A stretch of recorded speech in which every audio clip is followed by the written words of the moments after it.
행복한 가정의 이미지를 생각할 때마다 떠오르는 노래가 있어요.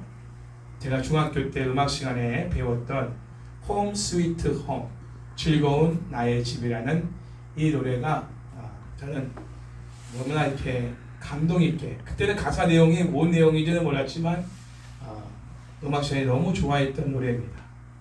한번 불러보면, 즐거운 곳에서는 나로라 하여도 내 쉴 곳은 작은 집 내 집뿐이리. 내 나라 내 기쁨 길이 쉴 곳도 꽃 피고 세우는 집 내 집뿐이리. 오 사랑 나의 집, 즐거운 나의 집 내 집뿐이리. 자, 이런 노래예요. 같이 불러보고 싶었지만 악보가 준비되지 않아서. 자, 이 노래는 미국의 극작가인 또 배우였던 페인이라는 사람이 가사를 썼습니다. 페인.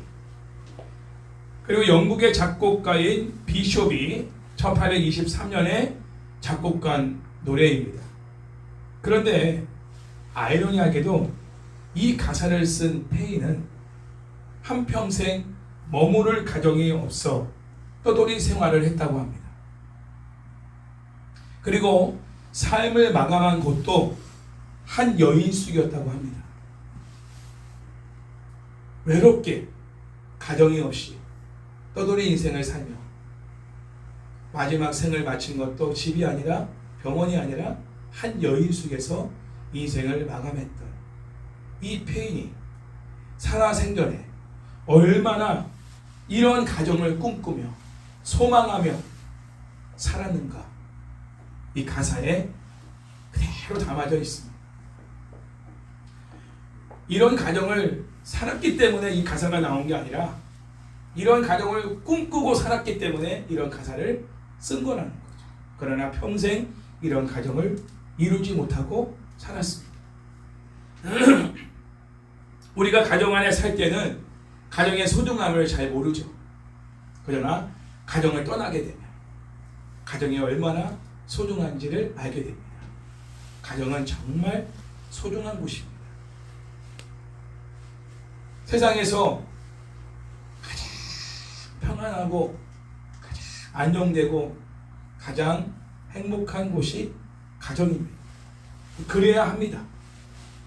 그러나 그렇지 못한 가정이 너무나 많죠.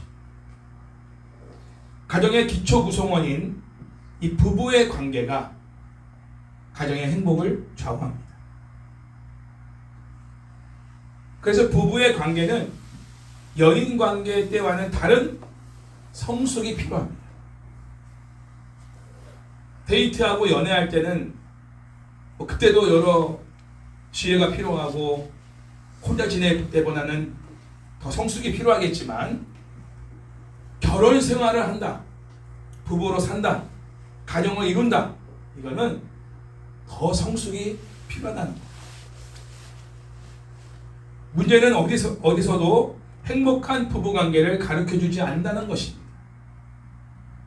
가끔은 사회 전문기관에서 행복한 가정을 이루는 지식과 정보를 주지만 인본주의적인 그러한 부부관계를 가르칠 뿐 행복한 가정을 이루는 궁극적인 것을 제시하지 못하고 있습니다. 많은 방법들은 얘기하죠. 사랑의 5가지 언어를 서로 알아서 실천하라 등등 여러 가지 요즘 또 텔레비 프로그램에도 보면은 건강하지 않은 가정들을 이렇게 부부를 이렇게 데려다가 카운셀링하고 서로 같이 얘기하면서 서로 문제를 발견하고 또 잘해볼게, 잘하자 이러면서 다시 또 나가고 이런 프로그램들이 많이 발생하고 있지만 궁극적인 문제를 해결해 주지는 못한다는 거예요. 특별히 믿음의 가정은 행복한 가정을 이루기 위해서 가정을 설계하신 하나님의 목적대로 남편과 아내가 자신의 위치와 역할을 알고 그 아는 대로 행하는 데서 행복한 가정을, 행복한 부부를 이룰 수가 있다는 겁니다. 그러니까 가정을 창조하신 하나님의 목적대로 우리가 살아야 그 가정이 진짜 행복을 누릴 수 있는 가정이 되는 거고, 그리고 부부라는 것을 만들어 주시고 부부가 되게 하신 분, 남자와 여자를 만드시고 남자와 여자가 서로 연합하여 한 몸을 이루어 가정을 이루게 하신 분이 하나님이시기 때문에, 그 남편을 만드시고 아내를 만드신 분이 하나님이시라. 그리고 둘이 한 몸이 되어 한 가정을 이루게 하신 분도 하나님이시란 말이죠. 그러므로 믿지 않는 사람이든 믿는 사람이든 간에, 특별히 믿는 사람들은 그 부부, 남편과 아내를 만드시고 부부로 만나게 하시고 가정을 이루어 주신 하나님의 목적대로 살아야만이 우리가 행복을 누릴 수가 있다는 것이죠. 가장 상식적인 얘기입니다. 그래서 오늘 저는 이 에베소서를 통해서 행복한 가정, 행복한 부부로서 성숙하게 성장하기 위해서 성경이 제시하는 목표와 원리와 역할을 설명하려고 합니다. 자, 이제 행복한 부부관계는 무엇으로 만들어지는가? 그것부터 살펴보겠습니다. 26절 함께 읽겠습니다. 시작. 이는 곧 물로 씻어 말씀으로 깨끗하게 하사 거룩하게 하시고. 아멘. 이 말씀이 뭘까요? 나중에도 말씀드리겠지만 물로 씻어, 그는 우리의 죄를 회개하는, 그리고 말씀으로 깨끗하게 하사, 중생, 거듭남, born again. 우리가 회개를 통해서 하나님께로 우리의 마음이 돌아가고 말씀을 통해서 날마다 거듭남을 경험하는, 그래서 우리가 옛사람은 없어지고 새로운 사람으로 계속 변해가는, 그렇죠? 그게 거룩입니다. 하나님을 닮아가는 거죠. 그 거룩하게 하시고 깨끗하게 하시고 거룩하게 하시고. 자, 우리나라는 조선시대 이후 600년 동안 유교적인 전통과 사상이 온 사회 구석구석에, 그리고 우리의 가정생활에 이렇게 지배를 하고 있는 상황입니다. 지금도. 특히 유교에서는 부자지간을 뭐라고 해요? 하영아, 부자지간을 뭐라고 하죠? 부자지간을 부자유친이라고 가리킵니다. 유교에서는. 아마 학교에서도 배웠을 거예요. 부모와 자식 간에는 친해야 한다. 이게 유교적 가르침이에요. 부부관계는 어떻게 가르칩니까? 유교에서는 부부유별. 부부간에는 서로 구별함이 있어야 한다. 이런 뜻이죠. 근데 여기서 제가 문제를 제기하고 싶은 건 뭐냐면, 왜 부부유별이냐는 거예요. 왜 부부유별이냐? 부부유친이 된다는 거죠. 부부유친. 근데 왜 유교에서는 부부유별이라고 가르치고 부자유친으로 가르칠까? 기독교에 없는 게 불교와 유교에 있어요. 그게 뭐냐? 제사입니다. 그래서 천주교에서도 제사를 드리지만, 제사는 누가 드려요? 배우자가 드립니까? 자식이 합니다. 자식이. 유교는 자녀들이 돌아가신 조상들에게 제사를 지내도록 가르치기 때문에 부자유친이어야 한다는 거예요. 제사를 강조해야 돼요.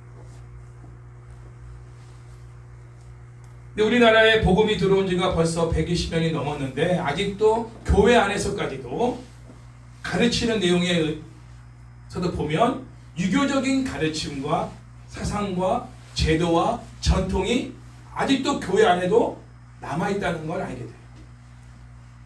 특히 부부간의 관계를 교회에서 가르칠 때도 부부 유친으로 가르치지 않고 부부 유별로 가르친다.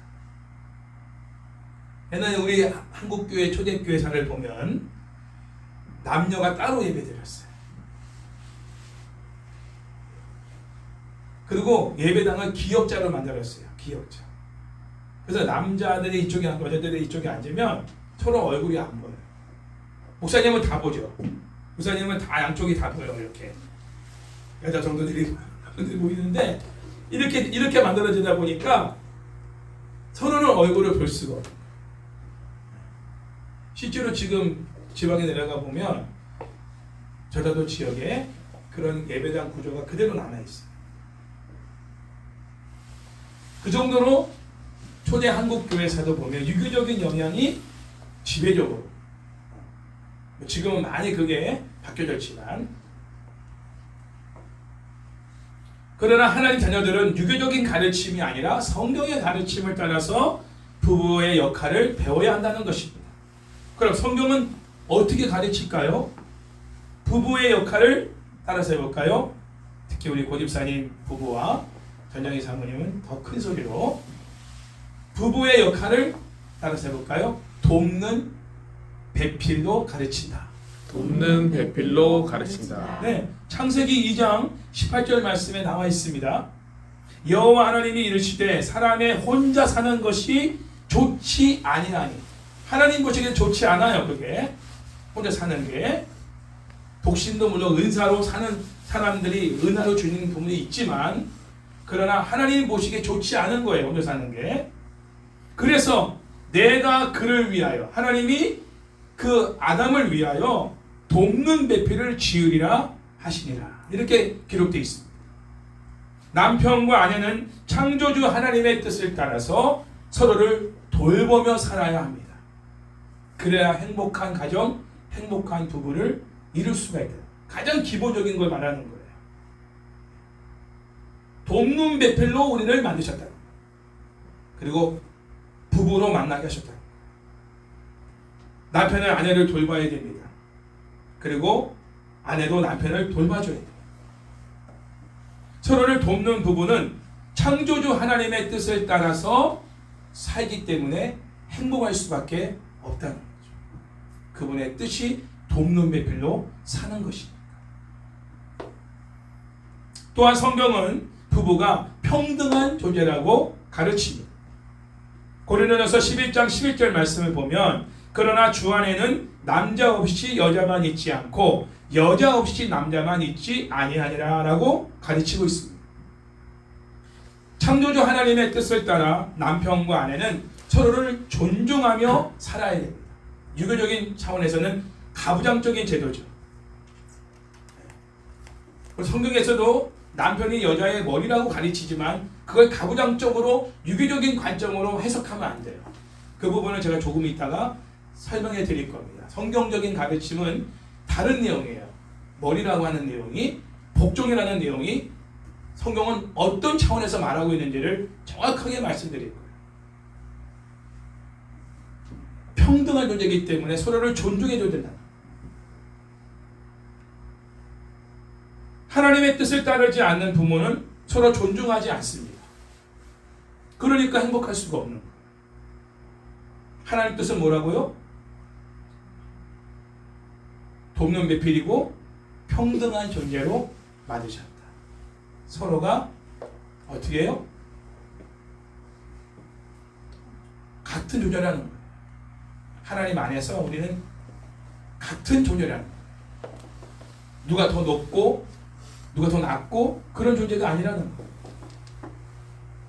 또한 성경은 남자와 여자를 평등하게 만드셨지만 다른 존재로 창조했다는 것을 가르치고 있어요. 다른 존재.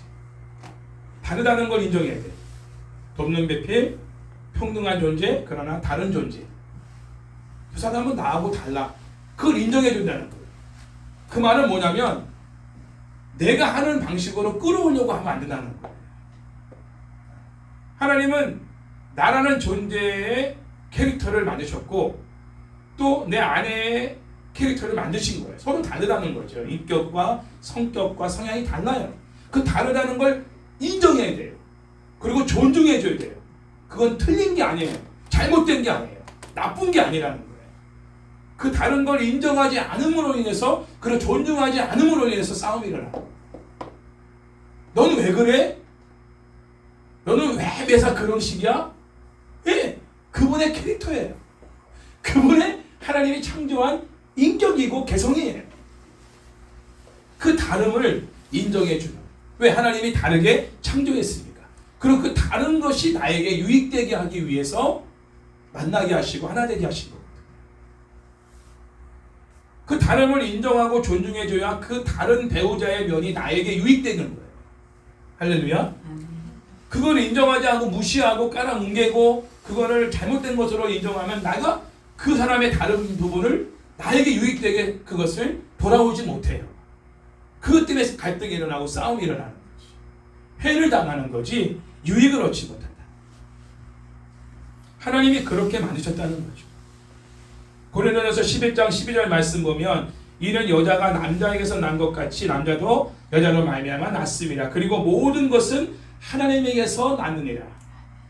이렇게 말씀합니다. 갈라디아서 3장 28절에서도 너희는 유대인이나 헬라인이나 종이나 자유인이나 남자나 여자나 다 그리스도 예수 안에서 하나이니라. 하나지만 다른 존재로서 하나가 된다는 거죠. 그렇죠? 똑같은 모양에 모여서 하나가 되는 게 아니라 다 다른 퍼즐들이 딱 맞아서 하나가 되는 거예요. 그렇죠? 우리 윤선 집사라는 그 다른 존재가 서로 만나서 하나됨을 이루는 거죠. 나와 같은 똑같은 다른 존재가 만나서 하나 되는 게 아닌 거예요. 처음부터가. 그러면 살아가면서도 그거를 내가 나에게 맞추라고 강요해서는 안 된다는 거죠. 느린 사람이 있고 빠른 사람이 있잖아요. 그럼 빠른 사람이 느린 사람한테 너 왜 이렇게 느리냐고 말하면 안 된다는 거죠. 느린 걸 인정해 줘야 돼요. 느리기 때문에 빨리 가는 사람이 놓치고 흘리고 다니는 것들을 그 사람은 보고 챙길 수가 있는 거예요. 키를 안 갖고 나왔어. 빨리 나오다 보니. 근데 느리게 나오는 사람이 그 키를 발견하고 차키를 가지고 나오는 거예요. 너 왜 이제 나와? 당신이 두고 한 키를 내가 가져왔어. 그래? 미안해. 그러니까 모든 것이 다르지만 뭐 음식도 먹는 게 다르죠. 그러나 그것을 서로 인정해 줄 수 있는 하나님 그렇게 만드셨습니다.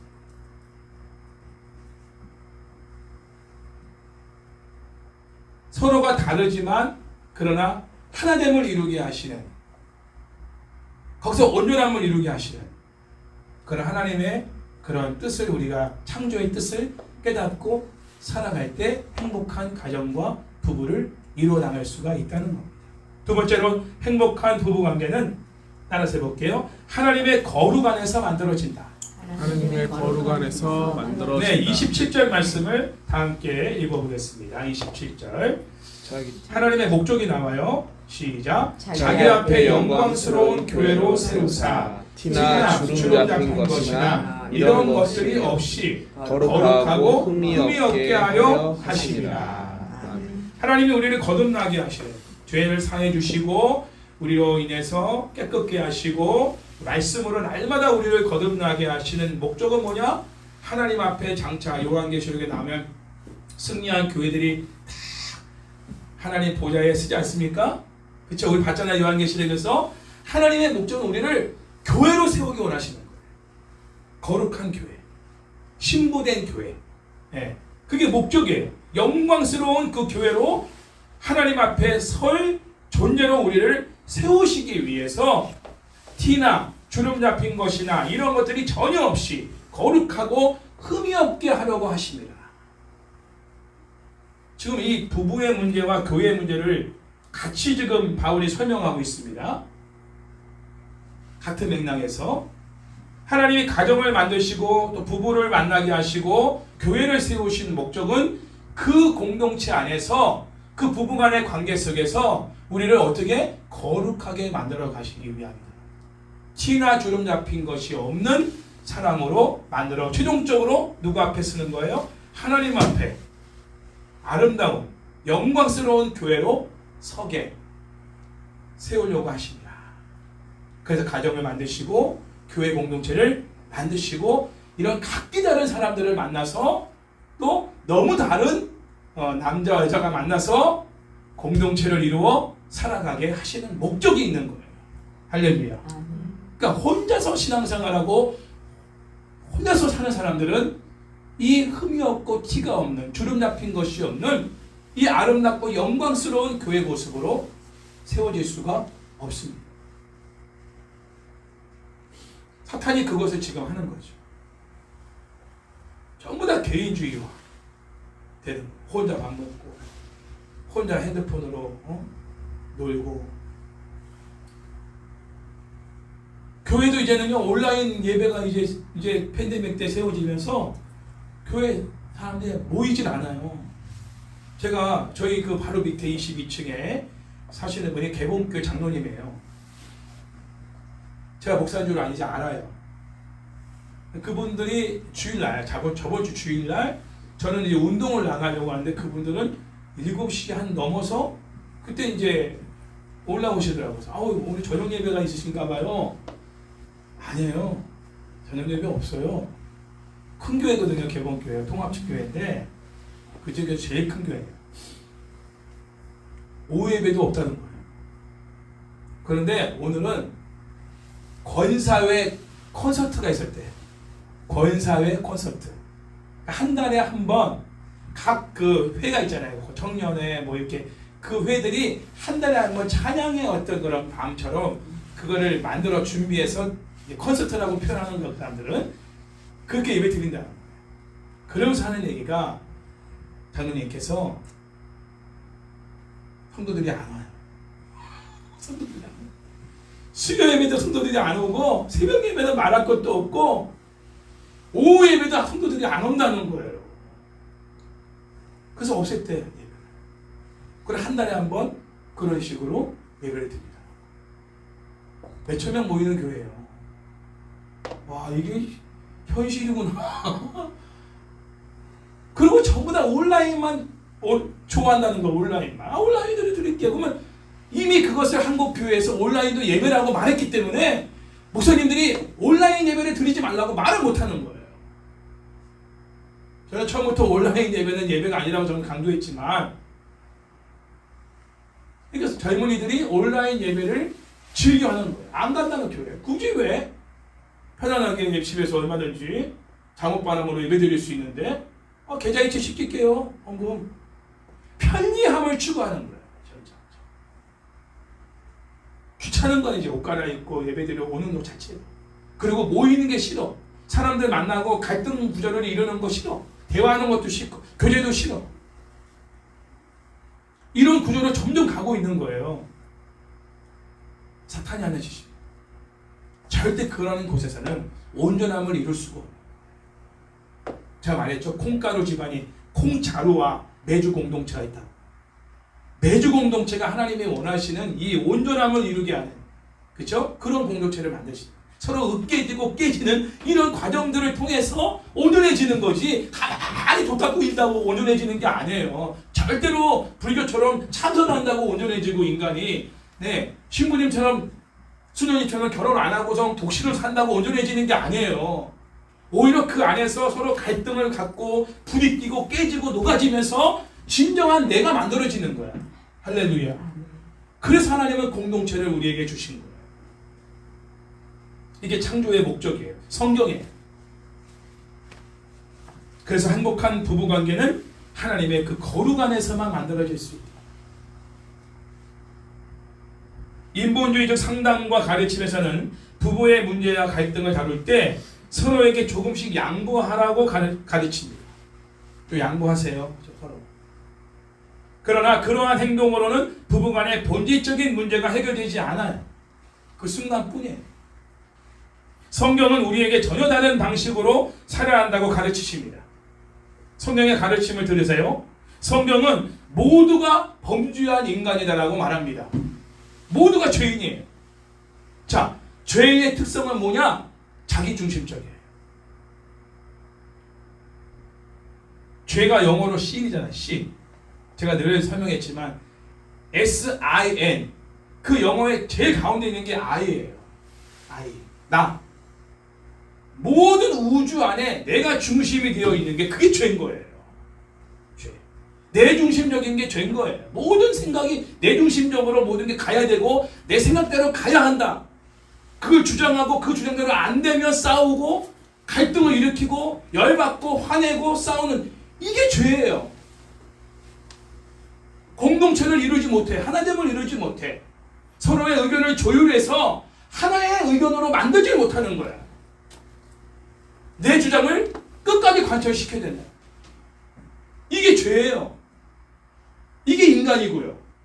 타락한 인간의 본 모습이 원래 그렇습니다. 이거 인정해야 돼요. 이미 죄의 노예가 된 사람들은 자기중심적으로 살 수밖에 없어요. 모든 것에서. 비즈니스적으로 서로 좋은 결과를 이루기 위해서 잠시 배려하고 양보하고 좀 뭔가 다른 사람에게 맞춰주려고 하는 모습을 보일 수 있지만 그 노력이지 그건 본질이 아니고, 어느 순간에도 자기에게 이익이 안 되거나 자기에게 손해를 끼치는 사람이면 얼마든지 내칠 수가 있는 거예요. 그렇죠? 죄성을 가진 인간은 자기 만족을 추구하기 때문에 서로의 만족을 추구할 수가 없어요. 이게 인간입니다. 이걸 인정하라는 게 성경이죠. 그래서 우리는 누가 필요해요? 예수님이 필요해요. 부부간의 관계에도 진정한 행복한 부부, 거룩한 부부, 하나된 부부를 이루려면 절대적으로 예수님이 필요합니다. 그래서 그냥 교회만 다니는 썬데이 크리스찬하고 교제하고 결혼하면 안 되는 거예요. 정말 예수님을 찾고 예수님께 구하고 어떤 문제든 예수님 앞에 나아갈 수 있는 그 믿음을 가진 사람과 만나서 살면 해결할 수 있어요. 하나님의 은혜로. 이 부부의 모든 갈등이 하나님의 은혜로 해결될 수 있어요. 주님을 찾으면.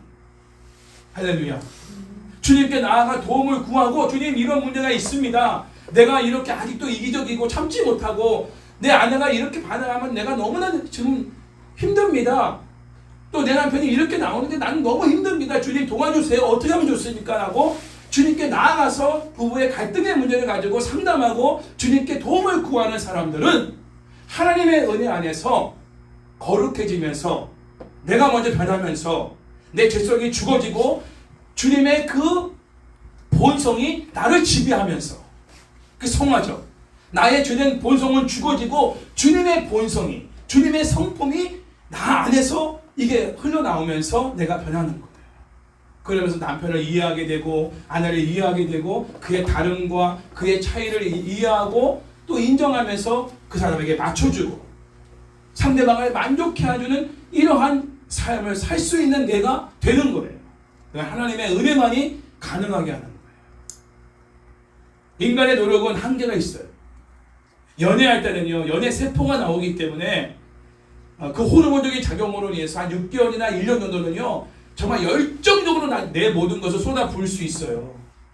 그러나 내가 정말 뭔가를 채우지 못할 때, 내가 그 사람에게서 내 가정에서 뭔가를 채우지 못할 때는요 꼴도 보기 싫은 사람이 될 수 있는, 미워 죽겠는 사람이 될 수도 있는, 저 사람이 내 인생에 도움이 안 되는 사람으로 볼 수 있는, 그게 인간이에요. 원래 인간이에요. 그러나 하나님의 은혜가 덮어진 사람들은 아무 나에게 도움이 안 되고 내 결핍된 걸 채워주지 않는 사람이라 할지라도 사랑할 수 있어요. 그를 만족시켜주고 그를 위해서 내가 그를 유익되게 하는 일을 계속해서 꾸준히 영원하게 그것을 할 수 있는 그런 모든 것을 하나님의 은혜로 공급해 주시는 거죠. 그래서 성경은 행복한 가정과 행복한 부부관계를 위해서 먼저 하나님의 거룩 안에 우리가 있어야 한다라고 가르칩니다. 그 말은 하나님의 거룩함을 닮아가야 한다. 누구를 통해? 예수님을 통해서. 예수님께 나아가는 만큼 우리는 거룩해지는 거예요. 할렐루야. 그 성경을 읽는 것도 성경으로 우리가 나가지만 성경을 통해 우리 누구한테 가는 거예요? 예수님께 가는 거지. 오늘 말씀 자체가 예수님이시지만 이 문자된 이 성경을 가지고 우리는 영이신 주님을 만나야 되는 거예요. 할렐루야. 그 일에는 성령님의 도움이 필요한 거죠. 왜 성부, 성자, 성령님이 다 우리에게 필요합니까? 하나님은 한 분이셔요. 하나님은 한 분으로서 활동하시는데 왜 성부, 성자, 성령으로 활동하십니까? 우리를 위해서요. 우리를 위해서. 할렐루야. 주님께 나아가려면 성령님의 도움이 필요한 거예요. 기도를 할 때도, 성경을 읽을 때, 설교를 들을 때도, 찬양할 때도 그걸 통해 주님과 인격적으로 만날 수 있게 하시는 분은 성령님이거든요. 성령의 도움이 없으면 예배도 그냥 몸만 왔다 가는 예배가 될 수밖에 없어요. 주님을 만날 수 없어요. 절대. 여러분 예배드리러 와서 성령님의 도움을 구하셔야 돼요. 큐티할 때도 마찬가지. 중보기도 때 마찬가지. 기계적인 기도가 안 되려면 정말 그 기도를 통해 주님의 마음을 느끼고 주님이 나를 통해 기도하는 것처럼 느낄 수 있는 그런 기도를 하려면 성령님의 도움이 필요한 거죠. 그리고 하나님의 은혜를 경험하려면 예수님께 나아가셔야 돼요. 그 성령을 통해 주님께 나아가고 주님을 통해 하나님의 은혜를 경험하는 거예요. 이것만이 진정한 행복한 가정과 행복한 부부의 관계를 여러분이 누릴 수가 있는 가장 근본적인 문제 해결점이다. 남편과 아내는 자신이 죄인이며 미숙한 존재임을 인정하고 가정을 설계하시고 부부의 관계를 맺어주신 예수님께 나아가서 지혜를 간구할 때, 또 갈등의 문제를 간구할 때 하나님께서 그 문제를 해결해 주시는, 또 지혜를 주시는 그런 은혜를 베풀어 주신다는 것. 예수님께 나아가는 부부라면 아무리 서로 간에 상처의 골이 깊은 부부라 할지라도 반드시 그 관계가 점점 가까워지고 좋아질 수가 있습니다. 할렐루야. 그러나 주님께 나아가지 않는 부부는 나빠지면 나빠지지 좋아질 수가 없어요. 갈등의 골은 더 깊어져. 이혼으로 가는 거. 이제 가정을 깨지는 거. 가장 중요한 포인트를 말씀드릴게요. 오늘 설교에 부부간의 깨어진 신뢰의 관계가 회복되고 멀어진 사랑의 관계, 식어진 사랑의 관계가 다시 열정적으로 회복되며 단절되었던 부부간의 대화가 이어지는 일은 부부가 모두 예수 그리스도 안에서 하나님의 거룩함 안에 있어야 한다는 겁니다. 우리 중에 우리 주변에 부부의 갈등 관계로 고민하고 힘들어하는 분들이 계실 겁니다. 여러분들 중에도 그럴 수도 있겠죠. 인간적인 방법으로는 안 돼요. 절대로. 그거는 일시적이에요. 하나님의 거룩 안에 거해야 된다. 그 말은 예수님과의 교제 서장에 나와야 된다. 남편도 아내도. 예수님께 지금의 이 문제를 너무나 구체적이고 실제적으로 구해야 돼요. 도움을 구해야 돼요. 이런 게 문제가 있습니다. 이런 게 갈등의 문제입니다. 이게 끊어지지 않습니다. 내 안에 화가 없어지지 않습니다. 내 안에 분노가 저 사람을 용서할 수가 없습니다. 등등 이런 감정적인 부분들을 가지고 주님 앞에 나가서 도움을 구해야 되는, 하나님의 은혜를 구해야 되는, 똑같은 말이죠. 남편도 아내도 그렇게 나간다면 반드시 하나님이 그 관계를 회복시켜 주시고 단절된 대화를 다시 풀어주시고 식어진 사랑의 관계가 다시 뜨거운 사랑으로 회복되게 하시는 그 은혜를 베풀어 주신다. 이게 성경적인 가르침이고 접근이에요. 그 나머지는 전부 다 인본주의적인 세상에서 말하는 부부관계 또 부부의 갈등 문제를 해결하는 방법인 것이죠. 자, 네 번째로 행복한 부부관계는 하나님의 영광스러운 교회 안에서 만들어지는 것입니다. 27절 다시 한번 읽어볼게요. 자기 앞에 영광스러운 교회로 세우사 티나 주름 잡힌 것이나 이런 것들이 없이 거룩하고 흠이 없게 하려 하심이라. 여기서 우리는 자기 앞에 영광스러운 교회로 세우사라는 말씀에 주목을 해야 된다는 거죠. 하나님은 가정을 세우시고 남편과 아내의 역할을 감당하면서 하나님 앞에 영광스러운 교회로 세워 티나 주름 잡힌 것이 없이 거룩하고 흠이 없게 하려고 하신다는 거예요. 그래서 우리는 교회 공동체 안에서 우리가 함께 세워져 가야 한다. 이 말은 같이 믿음 안에서 세워져 가야 된다. 시작도 믿음 안에서 시작하고. 할렐루야. 물론 그렇지 않게 하나님이 또 전도할 영혼으로서 한 영혼을 품고 이렇게 부부를 연을 맺게 하시는 분도 계셔요. 그렇죠? 믿지 않는 사람과. 그럴 경우는 믿음을 갖는 게 우선인 거야. 그 사람. 그래야 진짜 하나가 될 수 있고 온전한 부부로, 행복한 부부로 살아갈 수가 있는 거거든. 믿음이 하나 돼야 돼. 함께 예배 생활, 교회 생활, 공동체 생활을 함께 할 수 있어요. 목장 모임도 함께 드리고, 예배도 함께 드리고, 봉사도 함께 하고, 다른 지체들과도 함께 어울려서, 다른 가족들과도 같이 어울려서 함께 공유하고 나누는 가운데서 서로가 함께 자기의 문제도 발견할 수 있고, 자기 문제를 가지고 다른 사람한테도 같이 이렇게 나눌 수도 있으면서 같이 중보기도 하면서 이게 만들어져 가는 거죠. 교회 안에서 만들어져. 자, 그럼 남편과 아내는 서로 어떤 역할을 해야 할까요? 이제 실질적으로 먼저 아내들이 자기 남편에게 복종하기를 죽게 하듯 하라고 성경은 권고하고 있습니다. 22절에서 24절까지 말씀을 읽겠습니다. 시작. 아내들이여 자기 남편에게 복종하기를 죽게 하듯 하라. 이는 남편이 아내의 머리됨이 그리스도께서 교회의 머리됨과 같으니 그가 바로 몸의 구주시니라.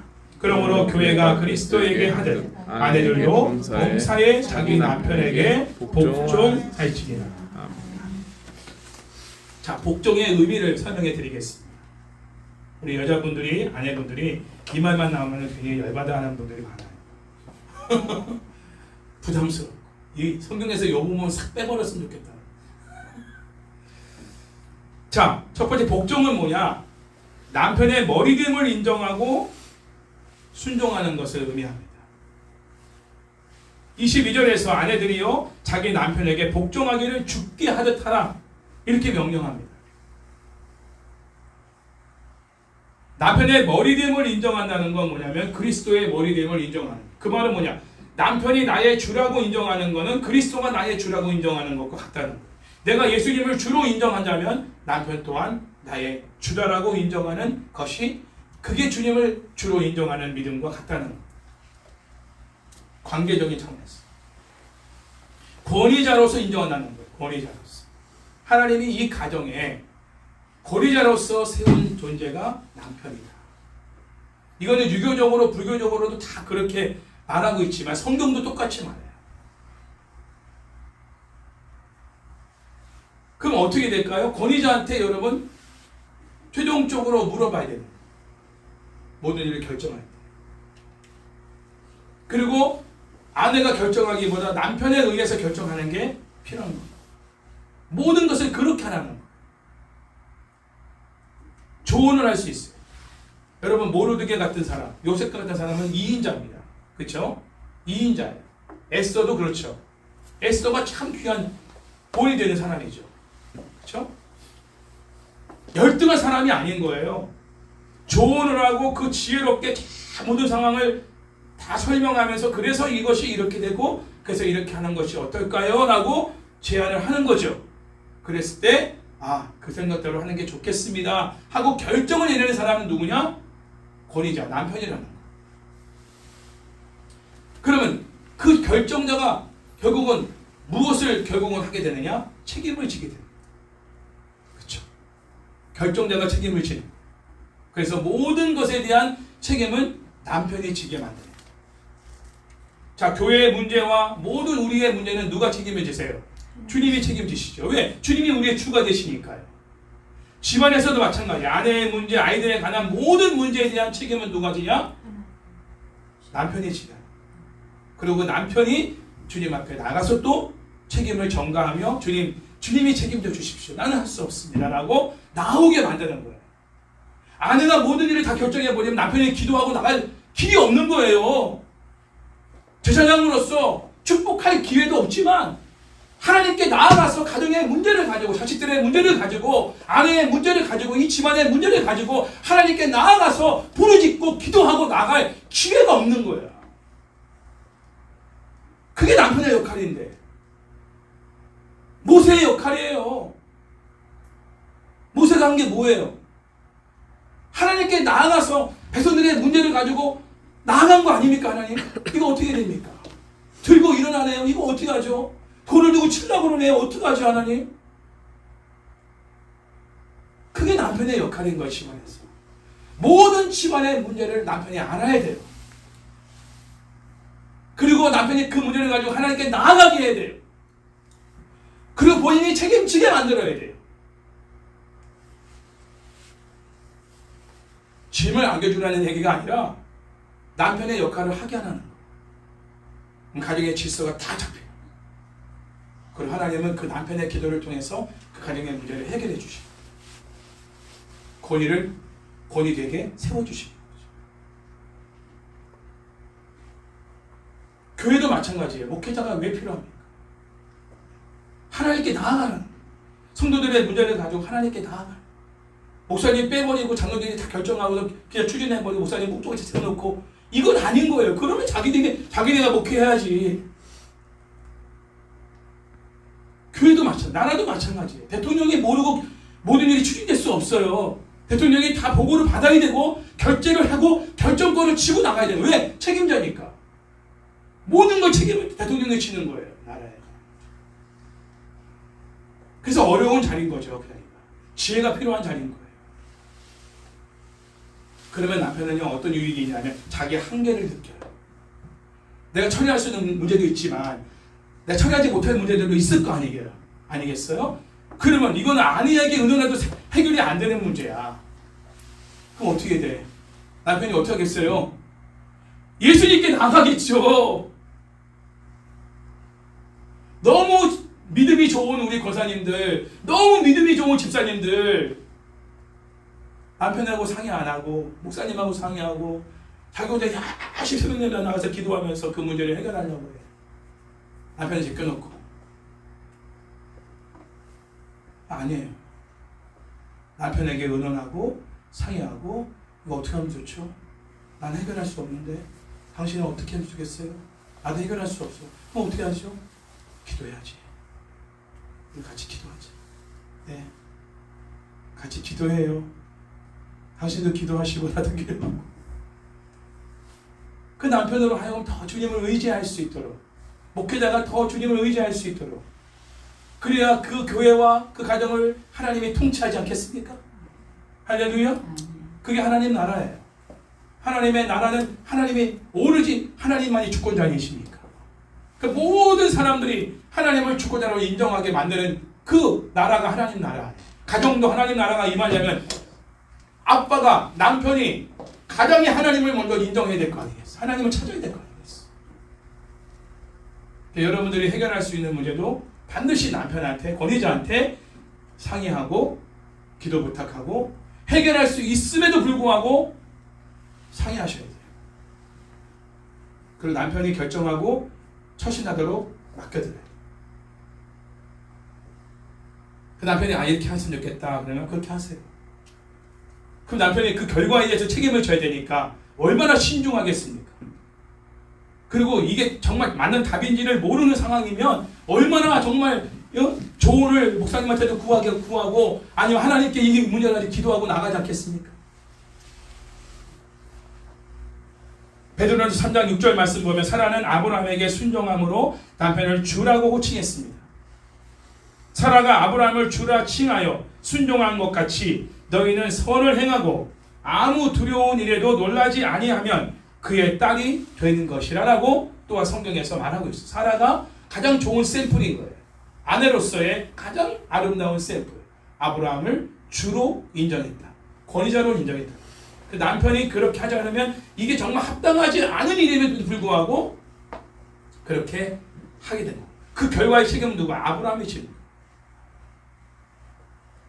왜? 하나님이 아브라함을 택하여 불렀기 때문에. 아브라함을 통해서 하나님이 언약을 맺은 거 아닙니까? 할렐루야? 아멘. 할렐루야? 아멘. 사라고 맺은 게 아니에요. 아브라함은 창세기 15장에서 그걸 인정하는 거예요. 하나님이 이 집안의 제사장으로 누굴 세웠냐? 못나도 잘났던 간에 남편을 세웠다. 그러므로 결혼하지 않은 자매들은 그런 믿음, 내가 존경하고 내가 정말 기도를 요청하고 나를 위해서 내 문제를 가지고 집안 문제를 가지고 날마다 주님께 나아가서 부르짖고 기도할 수 있는 그런 남자를 만나게 된다고 기도해야 돼요. 안 그러면 집안의 모든 갈등 문제가 하나님의 은혜로 해결될 수가 없어요. 여러분 두 사람의 힘으로 해결할 수 있는 문제가 있겠지만 없는 게 훨씬 많습니다. 하다 보면 결국은 주님을 찾아야 돼요. 그러나 혼자 찾으면 안 되죠. 남편이 먼저 찾아야 됩니다. 하나님 앞에 나가서. 금식을 해도 남편이 먼저 금식을 해야 되고, 가정 예배를 드려도 남편이 먼저 드리자고 말해야 되고, 우리 집안에 이런 문제가 있으니 정말 이건 기도할 제목인 것 같아. 우리 다 같이 몇 시부터 몇 시까지 기도 시간을 정하고 기도합시다. 남편이 정해야 되는 그런 집안은 하나님의 은혜가 항상 임합니다. 왜? 그게 하나님 나라니까. 할렐루야. 이 원리와 이 구조를 여러분 잘 이제 아셔야 돼요. 여러분 직장도 마찬가지고 사업장도 다 마찬가지. 하나님 나라가 임하려면 이 권위적인 문제가 반드시 질서 있게 잡혀야 돼요. 그래서 복종하라는 말을 한 것이지 그게 아내에게 결국은 유익된 거니까. 하나님의 은혜로 해결받으니까. 할렐루야. 지혜가 없어서가 아니에요. 부족해서가 아니에요. 하나님이 통치하기 위해서. 두 번째로 복종은 남편을 존경한다는 그런 것을 의미합니다. 마지막 33절에도 뭐라고 나와요? 아내도 자기 남편을 존경하라. 특별히 아내들은 자녀들 앞에서 남편을 존경하는 모습을 보여줘야 돼요. 남편을 깔아뭉개면 안 돼요. 절대. 남편을 정말 하대하면 안 돼요. 남편이 집에 들어오면 아내가 제일 먼저 나가서 남편을 맞이할 수 있어요. 그런 아이들도 자연히 나와서 남편을 맞이하게 돼 있어요. 다녀오셨어요? 오늘 수고하셨습니다. 그럼 아이들도 당연히 엄마를 따라가요. 본을 보이면 따라오는 거예요. 존경의 의미예요. 손님이 아니잖아요. 이 집안의 권위자 아닙니까? 그럼 권위자로서 인정하려면 어떻게 돼요? 남편이 들어오면 존경의 의미로 인사를 하는 거예요. 환영하는 거예요. 수고하셨다. 그리고 남편을 세워줘야 돼요. 자녀들 앞에서. 그 남편을 위해 눈물로 기도하는 모습을 자녀들에게 보여줘야 돼요. 그게 남편을 존경한다는 모습을 자녀들에게 보여주는 것으로 인해서 자녀들도 남편을, 아버지를 존경하게 돼요. 죄송합니다. 자녀들은요, 엄마가 하는 대로 합니다. 영적인 문제는 아버지 역할이지만 유대인들도 마찬가지입니다. 딱 구분되어 있어요. 영적인 문제, 하나님과의 관계, 신앙의 문제는 아버지의 몫이에요. 그러나 정서적인 거, 관계적인 거, 사회적인 거, 모든 전반적인 거는 엄마의 역할이에요. 유대인들 그렇게 교육시켜요. 성경의 가르침이 그렇습니다. 그래서 엄마는 집안에서 정말 남편을 세워주고, 그래서 아이들도 남편을, 아버지를 아버지로서 존경하는 모습을 보일 때 그 아이들 또한도 하나님의 은혜의 복을 받을 수가 있는, 눈에 보이는 권위자인 아버지도 인정하지 않으면서 어떻게 눈에 보이지 않는 하나님 아버지를 인정할 수 있겠냐. 권위자로서 정말 하나님을 권위자로서, 최종적인 권위자로 인정하고 그분께 모든 주권을 맡기는 믿음으로 자녀들이 자라가려면 눈에 보이는 아버지의 권위 아래 순복하고 아버지를 존경할 줄 아는 자녀들이 먼저 돼야 되는 거예요. 그래야 하나님 아버지도 필요에 따라서 내가 섬기는 대상이 아니라 내가 요구하는 거 들어주는 그러한 아내는 램프의 요정 같은 하나님이 아니라 절대적인 권위자로서의, 복종해야 될 대상으로서의 하나님으로 자녀들이 믿고 섬기고 따를 수가 있는 거예요. 왜? 아버지에게 집안에서 대해봤기 때문에 아는 거예요. 아버지의 권위자. 그 아버지를 누가 세웠냐? 하나님이 세웠다. 그거를 집안 모든 분위기가 그렇게 만들어주는 거예요. 가부장적인 거 얘기하는 거 아닙니다. 유교적인 거 말하는 게 성경이에요.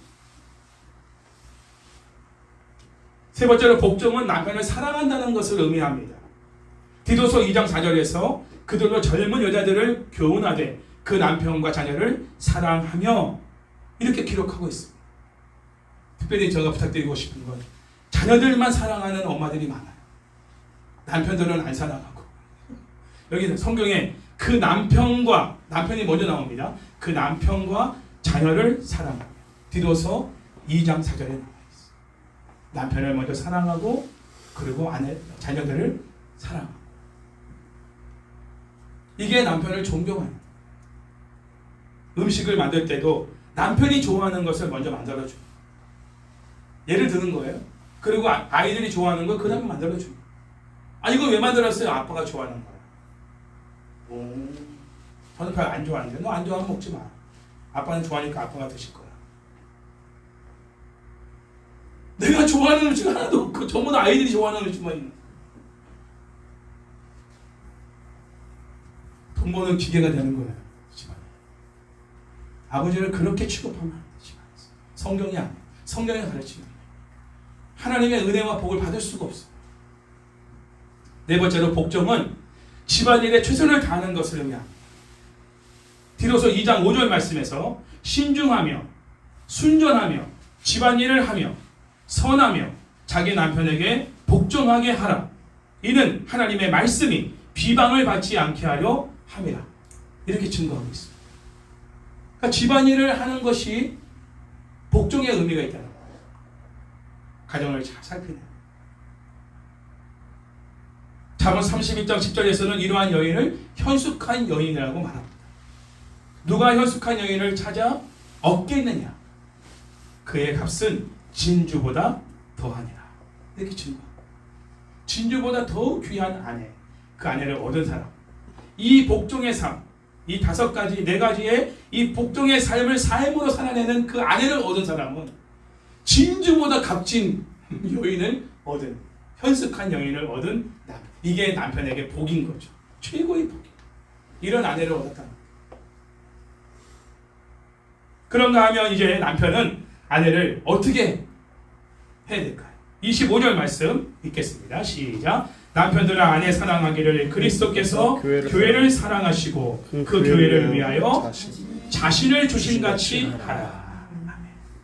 성경은 남편이 아내 사랑하기를 그리스도께서 교회를 사랑하시고 그 교회를 위하여 자신을 주심과 같이 해야 한다고 명령하고 있다는 거예요. 이 사랑은 뭘 말할까요? 이 사랑은 따라서 할게요. 좋은 길로 인도하는 것이다. 좋은 길로 인도하는 것이다.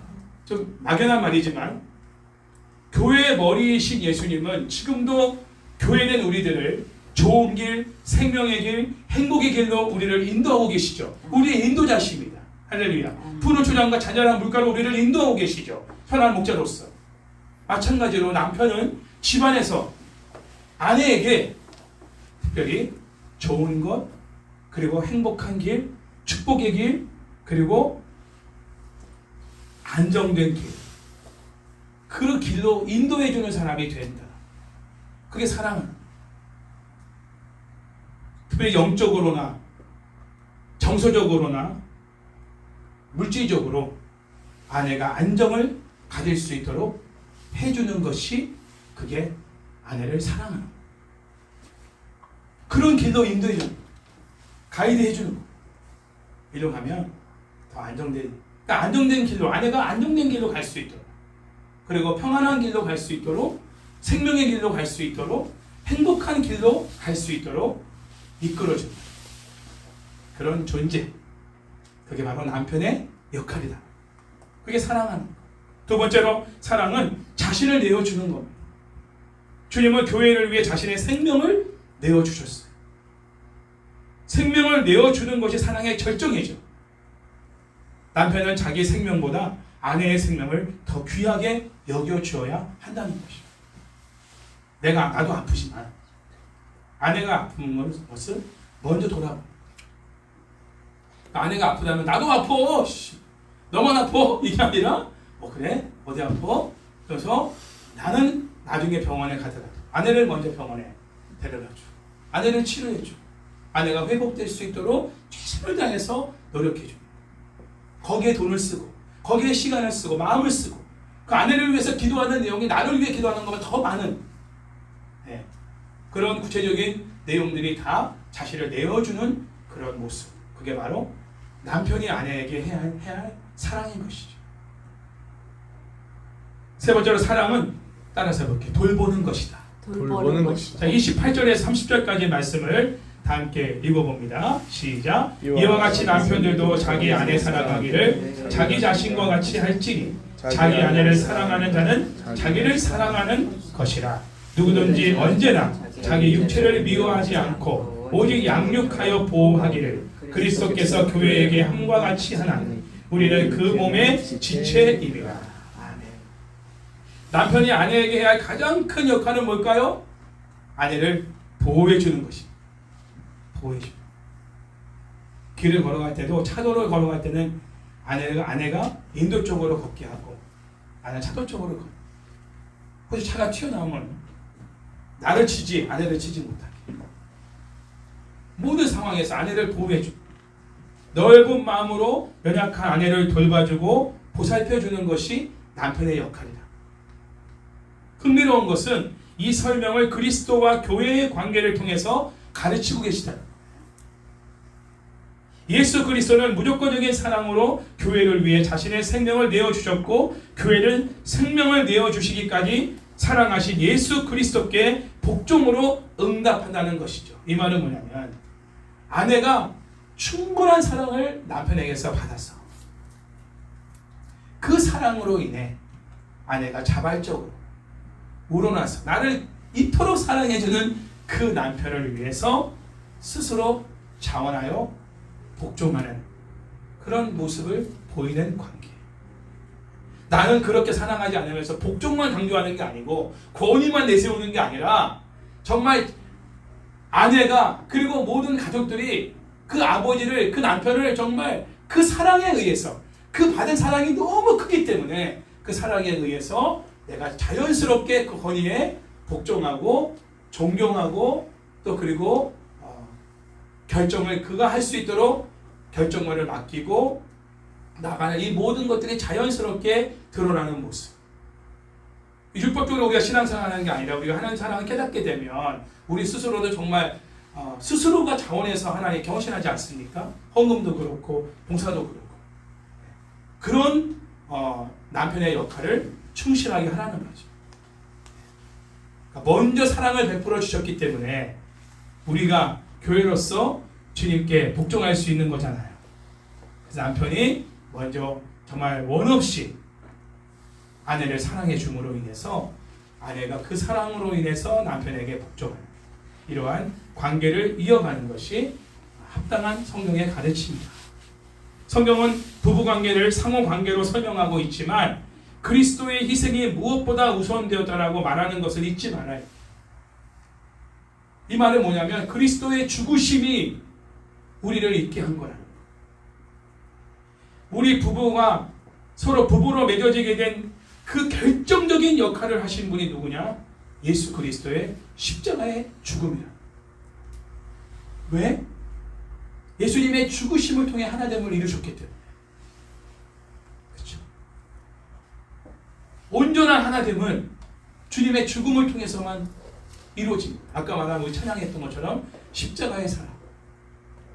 그 십자가의 사랑을 통해서 우리가 하나님과도 하나가 되고 부부의 관계도 하나가 되고 모든 끼어진 관계가 하나가 될 수 있는 거잖아요. 그래서 우리가 그 십자가의 사랑을 먼저 받은 자로서 그 십자가의 사랑을 가지고 아내를 사랑할 때 이 말은 뭐냐면 무조건적인 사랑을 말하는 거예요.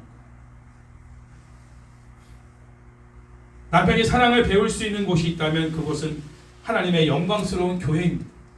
교회 공동체 안에서 예수님이 보여주신 희생적인 사랑, 헌신적인 사랑, 다 내어주는 사랑을 보고 배우며 가정에서 우선적으로 아내에게 실천하고 또 자녀들에게 실천해야 한다는 것이죠. 행복한 가정, 행복한 부부는 그냥 결혼해서 부부가 된다고 이루어지는 게 아닙니다. 인본주의적인 세상의 가르침으로 행한다고 이루어지는 것도 아닙니다. 하나님께서 성경을 통해 가르쳐 주신 방법을 따라 남편과 아내가 물로 씻어 자신의 죄를 회개하고 말씀으로 깨끗하여지고 중생, 거듭나고 거룩하게 되어져서 하나님 앞에 서 있는 영광스러운 교회로서의 모습으로 세워져야 한다는 것이죠. 이게 우선입니다. 그래서 그런 사람을 만나셔야 되고 내가 그런 사람이 되어야 한다. 결혼 전에 이미 그리스도의 신부로서의 삶을 사는 자와 만날 수 있도록 기도하시고 날마다 말씀 안에서 거룩하여지는 새로워지는 이게 우선이 돼야 남편과 아내의 그 역할을 서로 간에 감당할 수가 있는 거예요. 하나님의 은혜가. 그리고 나서 그 교회로서 우리가 아름답게 영광스럽게 세워져 가는 가운데서 아내는 남편의 권위에 복종하게 되고 남편은 아내를 위해 자신의 모든 생명을 내어주는 사랑을 실천함으로 인해 그 역할을 감당함으로 인해서 행복한 가정과 행복한 부부를 이루어 나갈 수 있다. 이것이 바로 창조주 하나님의 뜻이라는 겁니다. 이제 우리 고집사님 부부와 저와 제 아내가 이 하나님의 창조주 하나님의 창조의 뜻을 따라서 살아가는 가운데 먼저 가장 행복한 가정과 부부의 관계를 이루어 나가기를 축복합니다. 그리고 우리 교회 청년인 우리 은총이, 은지, 은정이, 은희 그리고 우리 하영이까지 내가 먼저 지금 힘써야 될 게 뭐냐? 내 죄를 회개하고 하나님의 말씀으로 날마다 새로워지고 깨끗함을 입고 그리고 거룩해지는 아름다운 영광스러운 교회 그리스도의 신부로서 내가 만들어져가는 삶이 싱글 때 여러분들이 힘써야 될 모습이라 그게 준비되면 하나님이 그 준비된 사람을 만나게 해주세요. 그리고 그런 사람은 한눈에 알아봅니다. 그리고 대화가 통해요. 영적인 대화가. 하나님 얘기가 주로 나와요. 그리고 어떤 갈등이 있고 문제가 있으면 기도하자. 이게 나가요. 기도하는 중에 또 하나님의 은혜를 경험하죠. 야, 역시 하나님은 우리를 정말 만나게 하시는 게 맞아. 이런 많은 증거들이 서로 기도하는 가운데 놀라운 하나님의 일하심과 역사하심을 경험하게 되는 거예요. 그러면서 가정을 이루고 부부가 되어서 자녀를 출산하여 자녀를 양육하는 모든 가정도 이러한 삶으로 계속 살아가는 거죠. 그것이 진정한 하나님 나라가 이루어진 가정이 되고 부부가 되는 것입니다. 이러한 은혜가 우리 청년들과 우리 하영이의 앞으로 미래의 삶에도 이루어지기를 주의 이름으로 축원합니다.